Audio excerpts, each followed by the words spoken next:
The wind screamed across the prairie like a dying thing. Snow fell in thick curtains, cloaking the world in white silence.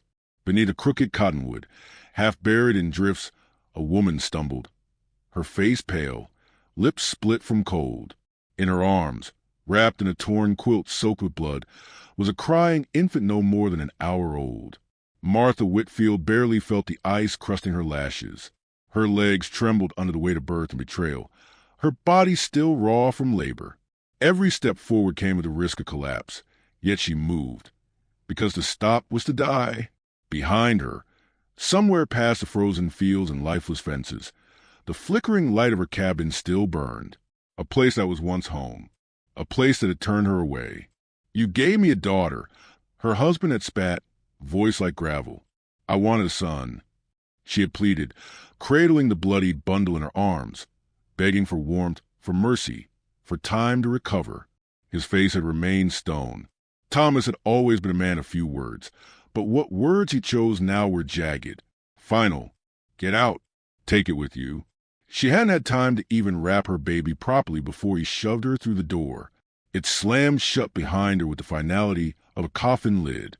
The wind did not wait. It tore at her, her child, her thin cotton nightdress. She had screamed his name once, but only once. Something in her died with that scream. Now she walked, or tried to. Darkness pressed in from the woods, and the prairie gave way to thickets of gnarled trees, their branches skeletal, clawing at the air. Shadows twisted in the corners of her vision. The baby cried once, then fell silent, too silent. She dropped to her knees beneath the cottonwood, clutching her child close. Warmth had already begun to slip away from the tiny body. Martha pressed her cheek to the baby's face. It was still alive, but fading, her vision blurred. A red haze danced at the edges. She whispered broken prayers. She didn't care to whom. "Not like this," she murmured, her voice hoarse. "Please, not like this." The snow deepened, the world dimmed. Footsteps. They were so soft she thought they belonged to ghosts. Then a shape emerged from the trees, moving without sound. A man, tall and cloaked in furs, a longbow slung across his back. Snow clung to his braided hair, his sharp features unreadable in the gloom. His eyes locked on her, then the baby. Martha's heart seized. "Please," she rasped, shielding the child with her arms. "Don't hurt her." The figure stepped closer, slow and deliberate. A flicker of recognition crossed his face. Perhaps not of her, but of something else. Suffering, desperation. He crouched before her, a stranger cast in shadow, and studied her like one might study a wounded animal. She couldn't run. She could barely breathe. He reached out, not for her, but for the quilt. Gently. He peeled it back, revealing the baby's tiny, pale face. His brow furrowed. Then, without a word, he unfastened the hide cloak from his shoulders and wrapped it around the infant with practiced care. Warmth flooded over her child like a rising sun. Martha blinked in disbelief. "Why?" He looked at her, then placed 2 fingers to her lips, quiet. Not cruel, but firm. He turned, motioning for her to follow, then began walking into the trees without looking back. She hesitated. Her legs wouldn't move. Then the wind howled again, and she thought of Thomas, of the cold grave he'd left her to die in, of her child. She pulled herself upright with the last scraps of strength and stumbled after the silent figure. Branches scraped her face. Snow blinded her. She tripped, crawled, stood again. Ahead, the stranger moved like a ghost, always a step beyond reach, yet never letting her fall behind. They crossed a narrow stream frozen, over with cracked ice. She nearly slipped, but his hand caught her. Strong, calloused, warm. He didn't let go until she was steady. Minutes, or hours, passed. Time blurred. Just when she thought she could go no farther, a faint orange glow pulsed through the trees. Firelight. A small winter camp nestled between rock outcrops. A horse tied nearby. Animal hide stretched over a low wooden frame, shelter. Safety. He led her to it, helped her inside. The warmth hit like a wave, making her dizzy. She collapsed onto a bed of furs. Her arms loosened, and the baby gave a soft, healthy cry. Still alive, he knelt beside her, feeding the fire with dry sticks. Then, wordlessly, he handed her a cup carved from bone, filled with steaming liquid. She drank. It burned going down, but brought her back to herself. "Who are you?" she asked. He didn't answer. The fire crackled. Her baby slept, tiny chest rising and falling in time with the flames. Outside, the wind died down, as if the forest had decided, for now, not to devour her. She looked at the man again. His eyes, dark and calm, watched the fire. He had saved her. No name, no promise, just action. And yet, something about the way he kept his distance said this was not over. Martha leaned back, cradling her child, the scent of smoke and pine filling her lungs. She was alive, but she knew this peace could not last. Her husband would tell others. He would lie, say she ran mad into the woods, or worse. He would want the child erased, forgotten. In his world, a daughter was failure. She would not let that be her child's fate. The man stood and stepped outside, without a word. Through the open flap, she saw him vanish into the trees, a watchful shadow guarding the edge of firelight. Martha held her baby close, listening to the crackle of fire and the hush of falling snow. There was no going back, only forward. And in that moment, between exhaustion and fear, she made a quiet vow. If the wilderness wanted a fight, she would give it one, because something inside her had survived the storm, something her husband could not kill, something that now burned. The scent of smoke clung to her hair as she woke. At first, she thought she was back in the cabin, just another dream of warmth before the cold reclaimed her. But the crackling fire was real, as were the shadows dancing along the stitched hide walls around her. She was wrapped in furs now, her baby curled against her chest, both of them alive, no longer buried in snow but surrounded by heat, scent, and silence. Her breath caught. She wasn't alone. Across the fire, the man sat cross-legged. The same man who had appeared from the forest, silent and unreadable, now warmed his hands over the flame. He was sharpening a blade with slow, deliberate strokes, steel against stone, over and over. He didn't look at her, didn't speak. She studied him cautiously. High cheekbones, dark eyes, a feather tied into braid that fell over his shoulder. Everything about him was deliberate, controlled. His presence filled the space without needing words. She sat up slowly, instinctively pulling her baby closer. He looked up. "Where am I?" she whispered, voice cracking. He didn't answer. Instead, he rose, walked to a nearby pouch, and brought back a small carved bowl filled with a warm, earthy-smelling broth. He held it out, and when she hesitated, he placed it gently beside her and stepped back. Her fingers trembled as she lifted it. She sipped. It was good, rooty, savory. It made her throat sting from the heat, but it also cleared the fog in her mind. The baby stirred. She adjusted the furs around her daughter, then looked back up at the man. "Why did you help me?" Again, silence, but his gaze lingered now, and behind a hardened stillness, she saw something flicker. Not pity, not concern. Something older, something that had seen loss and recognized it in her. He moved the fire again, tossing in another stick of pine. She tried again. "My name is Martha." Still no answer. But this time he gave the smallest of nods.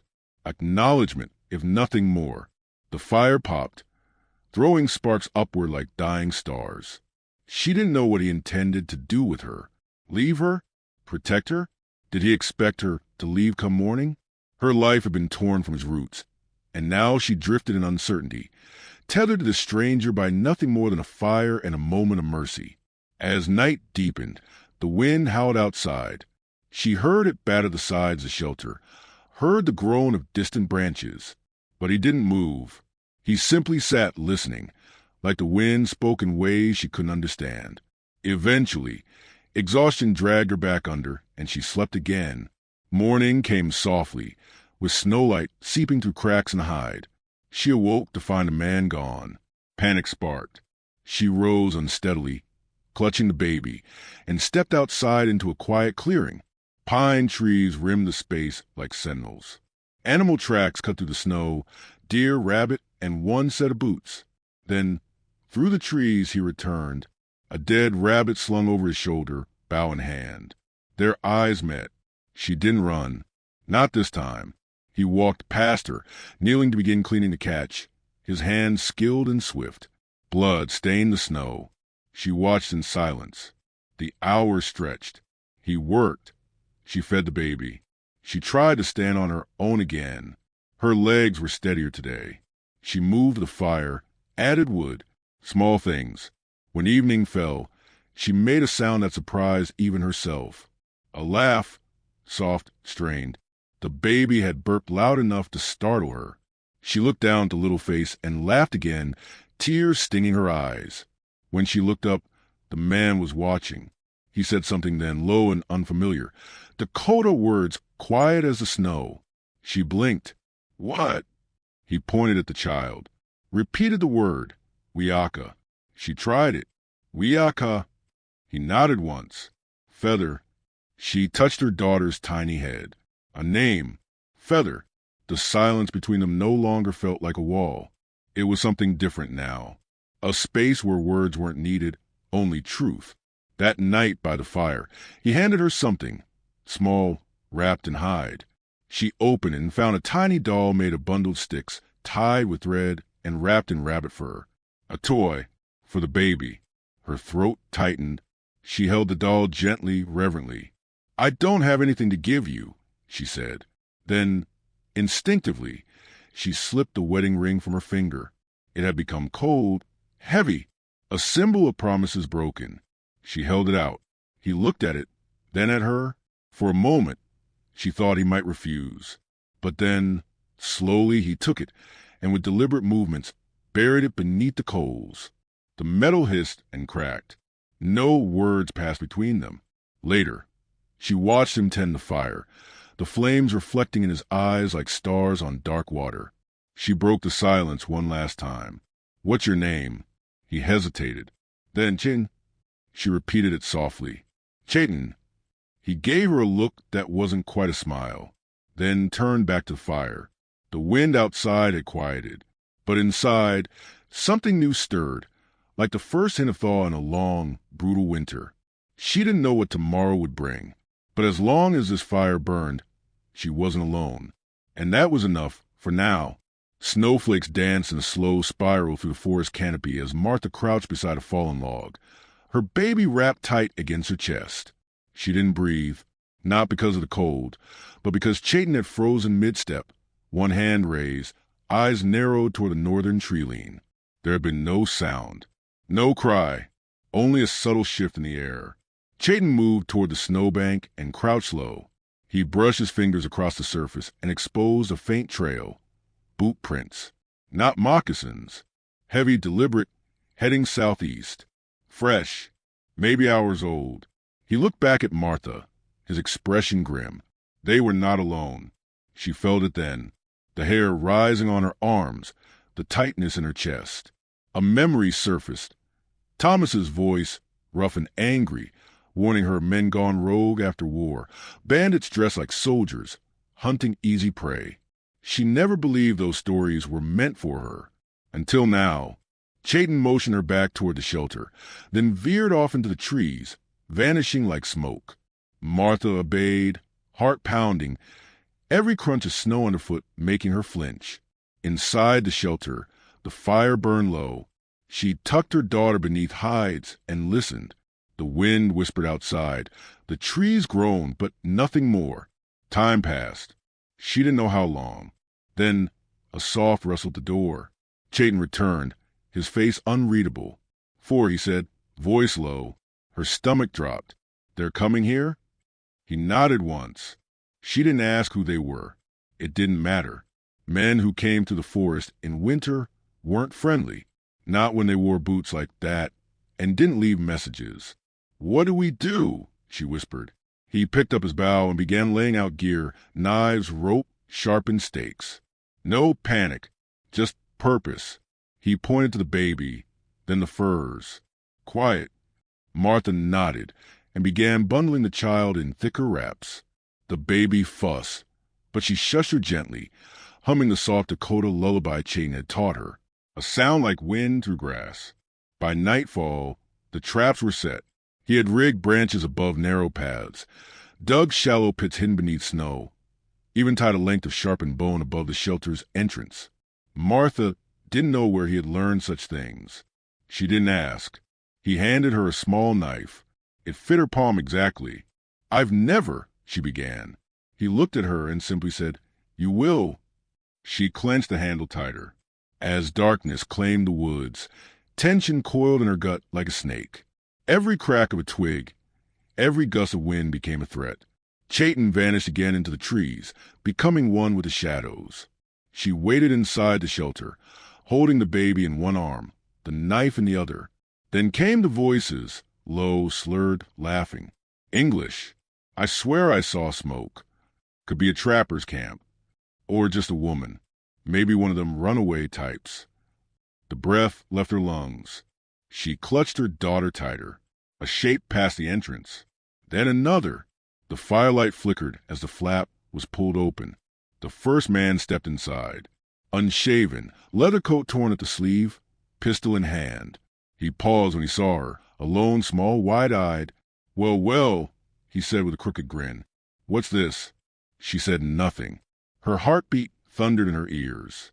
You here all by yourself? He asked, stepping closer. Where's the man?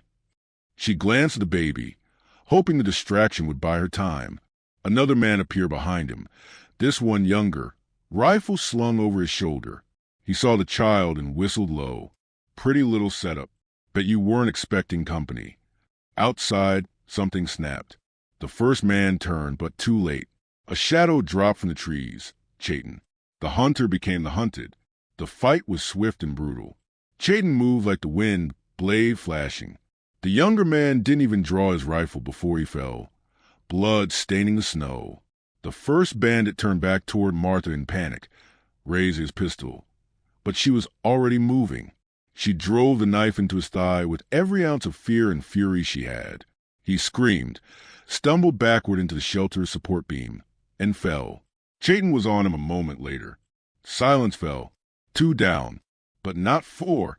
A gunshot rang out from the woods. Chayton staggered, hit in the shoulder. Martha screamed. Another bandit stepped into view, pistol raised, grinning. Should have stayed quiet, squaw man. Chayton dropped to one knee, clutching his wound. Martha acted before she thought. She threw the fire poker, still glowing, at the man's face. It missed, but the distraction worked. Chayton lunged, knocking the man off balance. They wrestled in the snow until Chayton drove a jagged stone into the attacker's throat. Blood steamed in the cold. 3. The last one ran. They let him. Martha crawled to Chayton, grabbing handfuls of cloth, pressing them to his bleeding shoulder. Stay with me, she whispered, panicked. Don't go. Not now. His face twisted, not in pain, but in focus. You okay? He rasped. She nodded, tears falling. He leaned back against the shelter wall, breathing hard. Hours passed. She dressed as wound with strips from her old dress, bound it tight, kept the fire high. Every now and then he looked at her, eyes steady despite the pain. Outside, the snow began to fall again, covering the signs of battle, soaking into the footprints of the dead. The baby slept through the night. Martha did not. When dawn came, she stepped outside. The forest was quiet. Chayton was still alive, but weakened. She would need to hunt now, gather, protect. She looked down at the knife still in her hand. Yesterday, it had been a stranger's tool. Today, it was hers. She stared out into the trees, knowing full well the one who escaped might return, might bring more. Let them come. She knew how to fight now. She knew how to survive. And she was no longer alone. Spring came like a whisper, then a roar. Snow melted into mud, trickling down stone paths carved by deer and time. Trees began to bud with hesitant green, and the skies softened from iron to blue. The forest, once a cathedral of silence and death, now hummed with returning life. For weeks, Martha had watched the world thaw, had marked the shift in every bird song and breeze. But none of it compared to what stirred inside her. Chayton healed slowly. His shoulder remained stiff, bound beneath layers of bark salve and rabbit hide. He never complained. He worked one-handed, sharpening blades, boiling herbs, watching the woods with a gaze that never rested. Martha took over what he could not. She learned to snare rabbits, to cut meat clean from bone. She hauled water, stacked firewood, even learned to move silently through the trees. Not gracefully, never as he did, but with purpose. She changed. Her hands, once soft and careful, bore calluses now. Her posture was straighter. Her eyes no longer darted at every broken branch or distant cry. The fear that hollowed her out had become something else, sharp, deliberate. She was no longer just surviving. She was adapting. Wiaka, her daughter, thrived. Strong, healthy, curious. She grasped at feathers and pine cones, giggled at the rustling of leaves, and watched birds with fierce, wide eyes. She was growing up in a world of silence and snow and sudden beauty. One evening, as the sun dipped low behind the pines, Martha sat beside Chayton while the baby slept. She handed him a piece of wood, long, smooth, half-carved. "I want to make her a cradle," she said softly, "like the ones you showed me, carried on the back." Chayton took the wood in his hands, ran his thumb along the grain. He nodded. They worked in silence. It was their way now. Understanding passed without words. He would shape the curves, and she would stitch the bindings. As twilight fell, he pointed toward the east, toward the ridge line where smoke sometimes rose in thin columns. "Settlement," he said. She knew. She had seen it too. Men on horseback patrolling the distant roads, wagons groaning under spring harvest. Her people. But the word didn't feel right anymore. "I could go back," she said. "Claim a name. Ask for protection. Maybe even get justice for what he did to me." Chayton's expression didn't change. "But they wouldn't care," she continued, more to herself than him. "They'd ask where the baby came from, whose camp I'd been living in." He looked at her. "You are not theirs anymore." "No," she said, with something like relief. "I'm not." That night, she lay awake beside the fire, watching shadows play across the shelter walls. The baby's breath was steady against her collarbone. Martha's fingers brushed the small wooden doll Chayton had carved weeks ago, the one that had started their trust. She remembered the weight of her wedding ring, the heat as it hissed into the coals. That ring had been a chain. Now, all she carried were choices. The next morning, she made one. Chayton was mending a hunting net when she approached. "I need to go there," she said, "to the edge of the settlement." He rose slowly. "Why?" "Closure," she said. "Not for him. For me. To bury it right." He watched her for a long time, then nodded. They traveled together. Martha carried the child. Chayton walked ahead, silent as ever, though slower now. His wound had healed, but left him cautious. They moved beneath the canopy, through wind-worn trails, avoiding open ground. At the ridge, they stopped. Below, past a rolling field of green, the settlement flickered in the distance. Rooftops, smoke, voices echoing faintly through the spring air. Martha could smell horses, leather, bread, things she had once known. She didn't descend. Instead, she bent and pulled something from her satchel. A strip of cloth, her old dress, now faded to earth brown. She had cut it long ago to bind wounds. From it, she formed a simple bundle and placed inside a stone. Then she added something else. A single carved name etched into a piece of bark. Thomas. She buried it beneath a pine tree on the ridge, weighed it down with the stone, and stood in silence. "I don't need them to see me," she said. "I just need to let go." Behind her, Chayton said nothing, but she felt the weight of his approval. It was quiet, strong. They returned to the shelter in silence. But something had shifted. The following days brought peace. For the first time since her daughter's birth, Martha felt lightness. She laughed more. She sang while weaving baskets. Chayton, too, seemed different. He taught her more. How to use a bow, how to listen for fox calls, how to carve traps that wouldn't rust or rot. Their words remained few, but their glances carried meaning. One dusk, they sat around the fire, and Chayton placed his hand over hers. Not urgently. Just there, solid, real, and Martha didn't pull away. Then, on the seventh morning of spring, hoofbeats thundered in the valley. She and Chayton both froze. He grabbed his bow. Martha clutched Riaka and ducked low behind the shelter wall. Through the trees, she saw them, for men on horses, riding fast. Not settlers, not bandits. Riders from the settlement militia, armed, angry. One of them wore Thomas's coat. Martha's breath caught. He had survived. He had lied. And he had come. Chayton motioned her toward the creek. Go. No, she said. We end this. He hesitated, then nodded. They split. Martha ran through the trees, drawing attention. Arrows whistled past. A bullet struck bark near her face. She ducked, rolled, sprinted. Behind her, she heard the scream, sharp, male, sudden. Chayton had found one. Then another shot. A cry. She turned back just in time to see Chayton fall. No! She screamed. The sound cut into the forest like lightning. She laid the baby down behind a fallen log and grabbed her knife. She ran. She found Thomas standing over Chayton, pistol raised, sneering. I should have finished you both, he growled. Filthy little savage lover. Martha struck from behind. Her blade found his side, buried deep. He howled, spun, struck her, but she didn't let go. She drove the knife again, into his stomach, then his chest. He collapsed in the mud. She stood over him, bloodied, shaking, breathing hard. Chayton groaned behind her. She rushed to him. The bullet had grazed him, bloody but not fatal. She pressed her forehead to his. It's over, she whispered. The wind shifted. The forest quieted. From behind the log, her daughter began to cry, a healthy, strong cry, fierce as thunder. And as the dawn rose over the broken land, Martha stood between two lives, one buried in blood, the other rising with the sun. She chose to walk forward.